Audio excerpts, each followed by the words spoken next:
Salam sejahtera. Nama saya Mariam Mokhtar.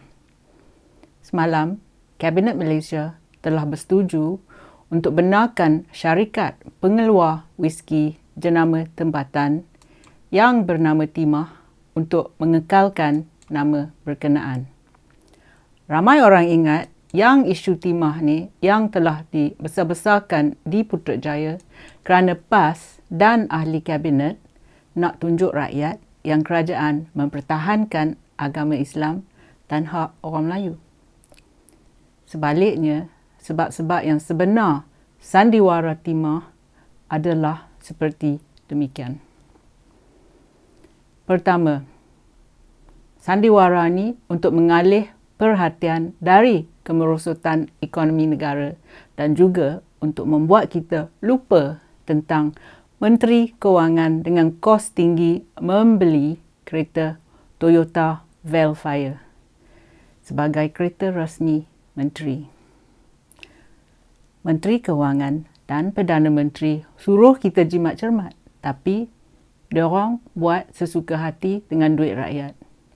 Jangan lupa ya, bila nak beli kereta rasmi itu, Menteri belanja duit rakyat ya, bukan duit sendiri mereka. Yang kedua, sandiwara ni untuk mengalih perhatian dari wabak pandemik coronavirus, di mana kadar kebolehjangkitan coronavirus telah meningkat ke paras tertinggi sejak Ogos lalu, dan juga kemasukan ke hospital juga telah meningkat. Yang ketiga, sandiwara ni untuk mengalih perhatian dari banduan Najib Abdul Razak dan isterinya, Kak Ros, kerana mereka dapat balik pasport mereka dan sekatan perjalanan keluar negara telah dibatalkan. Sekarang, mereka boleh ke Singapura. Walaupun Najib telah dituduh mencuri duit rakyat dalam kes SRC International. Dan juga Kak Ros ada perbicaraan mahkamah di atas dakwaan makan rasuah. Yang keempat, sandiwara Timah juga dibesarkan kerana nak mengalih perhatian dari pembatalan sekatan perjalanan untuk bekas Menteri Zahid Hamidi dan juga Bang Mokhtar Radin, ahli Parlimen Kinabatangan. Kedua-dua mereka ini menunggu perbicaraan di mahkamah atas dakwaan makan rasuah. Zahid nak ke hospital di negara Jerman. Doktor dan pakar di Malaysia tak best ke? Tujuan Bang Mokhtar kerana ialah dia ada perniagaan di Timur Tengah. Kalau anda didakwa makan rasuah dan masih tunggu kes anda dibicarakan dalam mahkamah, anda ingat hakim nak bagi balik anda punya pasport ke? Supaya anda boleh keluar negara? Itulah, Malaysia ada dua darjat. Satu untuk ahli politik yang elit dan satu lagi untuk rakyat biasa. Yang kelima, sandiwara Timah ni ialah strategi politik yang selalu diguna untuk setiap pilihan raya Malaysia. Tidak lama lagi, pilihan raya negeri Melaka dan juga Sarawak akan diadakan. Kedua-dua negeri ini ada ramai orang yang bukan Melayu dan Bumi Putera Sarawak, dan ada juga antara mereka yang minum minuman keras. Jadi, strategi politik macam ni, itulah dari awal lagi ahli politik dan ahli kabinet telah merancang nak batalkan jualan minuman keras, ataupun kabinet kata ia akan haramkan barang yang dilarang untuk orang Melayu dan orang Islam. Jadi, minuman whisky telah dipilih. Yang bodohnya, ahli politik PKR juga terperangkap dalam tipu helah kabinet ni. Jadi, bila tiba-tiba kabinet buat keputusan yang syarikat buat Timah tu boleh kekalkan nama whiskynya, penduduk negeri Melaka dan juga Sarawak akan merasa bersyukur kerana kabinet telah mempertimbangkan hak-hak dan kehendak mereka. Ini semua tipu dan juga strategi politik untuk mengambil hati orang bukan Melayu. Yang keenam, Bila kabinet bagi kebenaran untuk timah, jadi Menteri Pengangkutan Wee Ka Siong cuba bermain menjadi hero dengan menyalahkan pembangkang. Semua ni strategi politik untuk jatuh nama dan reputasi pembangkang. Wee tak pula ceritakan yang isu timah ini dimulakan oleh seseorang di dalam Gomin. Kemudiannya pula, ahli parlimen PKR yang bodoh nak menunjukkan pada Gomin yang dia lebih beriman dan lebih Islam daripada mereka. Alasan yang ketujuh, sandiwara isu timah ini berlaku kerana ahli parlimen dan menteri kita terdiri dari orang yang bodoh. Ada antara mereka yang dikatakan dapat ijazah dari universiti tapi mereka berperangai seperti tidak pernah pergi ke sekolah. Ada banyak lagi isu yang penting seperti kenaikan kadar orang menganggur, seperti mereka yang dibuang kerja, seperti syarikat yang terpaksa tutup berniaga kerana pandemik coronavirus, seperti pencemaran alam sekitar, seperti isu bekalan air di Selangor, seperti pencemaran dari kilang seperti Lynas. Tetapi ahli kabinet kita tak tahu nak memilih dan bincang isu yang penting dan yang bermakna. Yang ke-8, sandiwara ini menunjukkan yang ahli kabinet kita tak tahu nak buat kerja. Mereka gaji tinggi, allowance tinggi, perjalanan semua dibiayai oleh duit rakyat.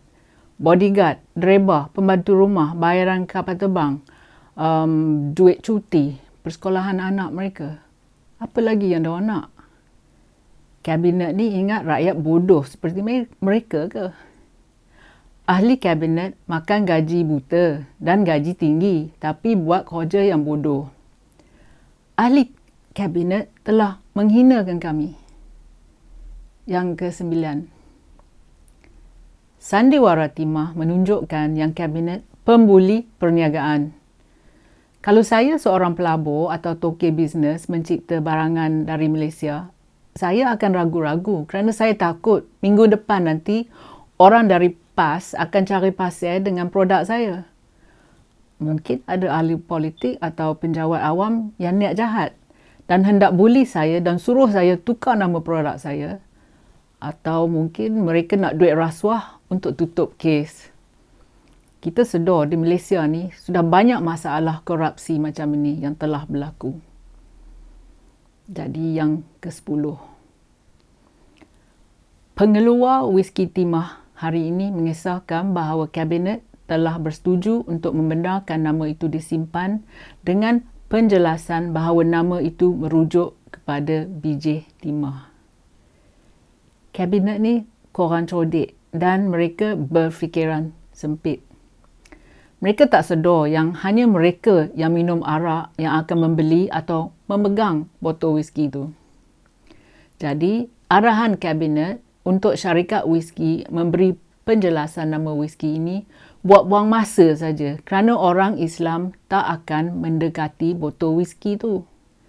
Yang terakhir sekali, isu dan sandiwara timah ini menunjukkan yang ahli kabinet kita berpunca dari sistem pendidikan yang cacat dan ahli kabinet telah gagal memahami apa yang guru mereka ajar kat sekolah. Kesemua ni sandiwara PAS dan UMNO baru saja. Apabila kabinet benarkan nama timah dikekalkan, ini menunjukkan yang Tuan Ibrahim Tuan Man dan menteri-menteri PAS semua tunduk pada MCA. Jadi, adakah PAS dan Tuan Ibrahim akan membantah tindakan MCA ini? Akhirnya, sandiwara timah ini tunjuk kita beberapa perkara tentang Ismail Sabri, kabinetnya, orang Melayu dan juga PAS.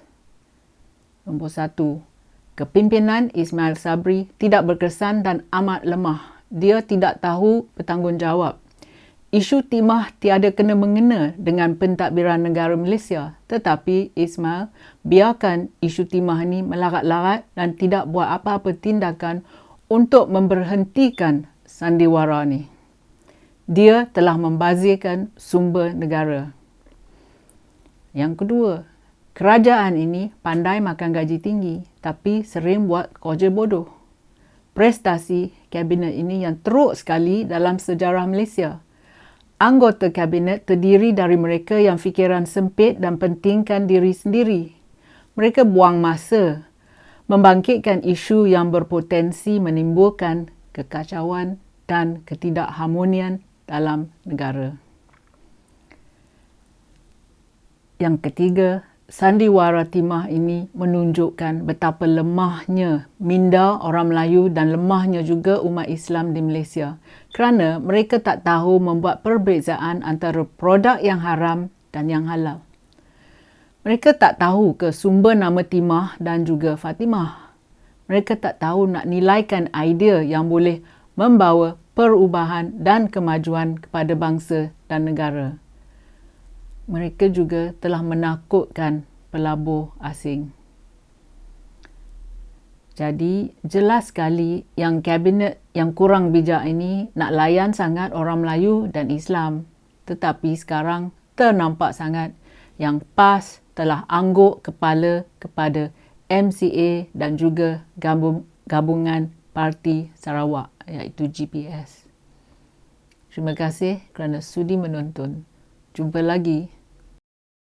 Kalau anda suka video saya, sila tekan like dan subscribe pada channel YouTube saya.